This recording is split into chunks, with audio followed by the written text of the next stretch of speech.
Good morning. আগামীকাল আমাদের রান্না পুজো, তাই আজ আমি আর রিন্টু এসেছি গঙ্গায় স্নান করতে এবং গঙ্গা জল নিতে। আজকের ওয়েদারটাও খুব সুন্দর। আমার স্নান হয়ে গেছে, বহু বছর পর গঙ্গায় স্নান করলাম। কথায় আছে না, গেও যোগী ভিক পায় না। আমাদের অবস্থা সেই রকম। বাড়ির এত কাছে গঙ্গা থাকা সত্ত্বেও স্নান করতে আসা হয় না। শুনতে পাবে তো এতগুলো একসাথে, ব্যাগ ভর্তি জল নিয়েছে।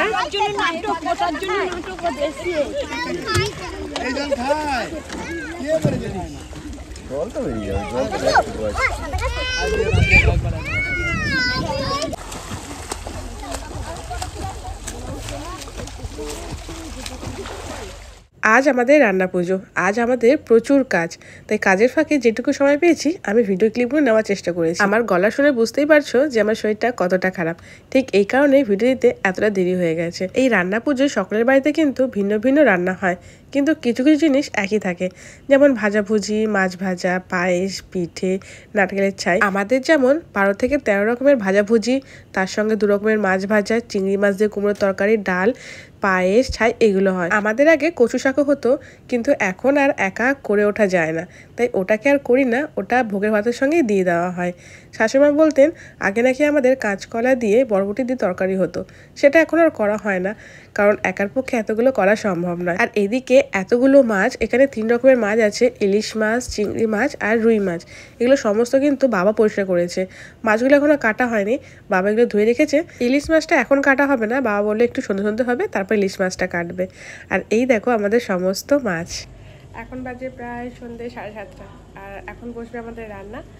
তো আর এবছর আর এই ঘরে রান্না হবে না, এবছর হবে ওই ঘরে সব কিছু। তো চলো রান্নাটা বসিয়ে দিই।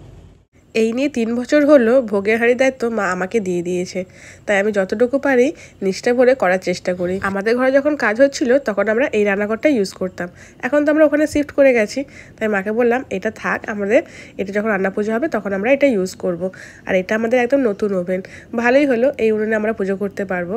আর আমাদের মাটির হাঁড়িতে নয়, এই পিতলের হাঁড়িতে আমাদের ভোগের রান্না হয়। এই ভোগের ভাত করার যেহেতু অনেক নিয়ম আছে, তাই প্রথম আমি করতাম না, মাকেই বলতাম তুমি করো, কিন্তু মা বললো আস্তে আস্তে আমাকে তো করতেই হবে, তাই মা আমাকে এটা শিখিয়ে দিয়েছে। আমার ভিডিও তোমাদের কেমন লাগে অবশ্যই কমেন্ট করে জানিও। যদি ভালো লাগে একটা লাইক, একটা কমেন্ট আর একটা শেয়ার করে দিও। আর এখানে আমি বসিয়ে দিয়েছি ভোগের ভাত। আমার বাপের বাড়িতে রান্না পুজো নেই, আমাদের বাড়ি যেহেতু মেদিনীপুরে, তাই ওখানে রান্না পুজোটা নেই। এই রান্না পুজোটা হচ্ছে আসলে মনসা পুজো। এর আগের মাসে যে মনসা পুজো হয়েছিল সেই পুজোটাই আমাদের মেদিনীপুরে হয়, তো ওটা আমাদের আছে। ভোগের ভাতটা হয়েছে কিনা এটা কিন্তু হাত দিয়ে টিপে দেখতে নেই, শুধু চোখ দিয়ে দেখলেই হয়ে যায়, তুমি দেখলেই বুঝতে পারবে অন্নটা হয়ে গেছে কিনা। আর এদিকে মা কিন্তু চালটা কাটছে। এই চালটা কাটা যে কি বিপজ্জনক কি বলবো, আমি একদমই কাটতে পারি না। আমি চেষ্টা করি মায়ের মতো কাটতে, এরকম একটাই বার করে, কিন্তু কোনো মতেই হয় না, কারণ এত এটা শক্ত। আর এখানে সমস্ত সবজি কাটা হয়ে গেছে, ভোগের ভাতটা আমি চাপিয়ে দিলাম। আর ভোগের ভাতটা হওয়ার পর আমি পায়েস বসাবো, কারণ ওটা হতেও অনেক টাইম লাগবে। এদিকে আমি পায়েসে এটা বসিয়ে দিয়েছি।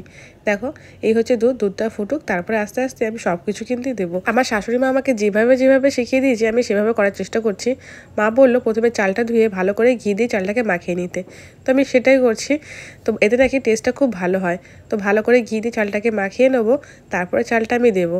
আমি ফার্স্ট টাইম পায়েস করছি, পায়েসটা আমি করতে জানি, কারণ খুব ভয় লাগে, যেহেতু বাতাসে দিয়ে হয়, যদি বাই চান্স কেটে যায় এই ভয়টা আমার মধ্যে সবসময় থাকে। দুধটা ফুটে গেছে, এবার আমি চালটা দিয়ে দেবো।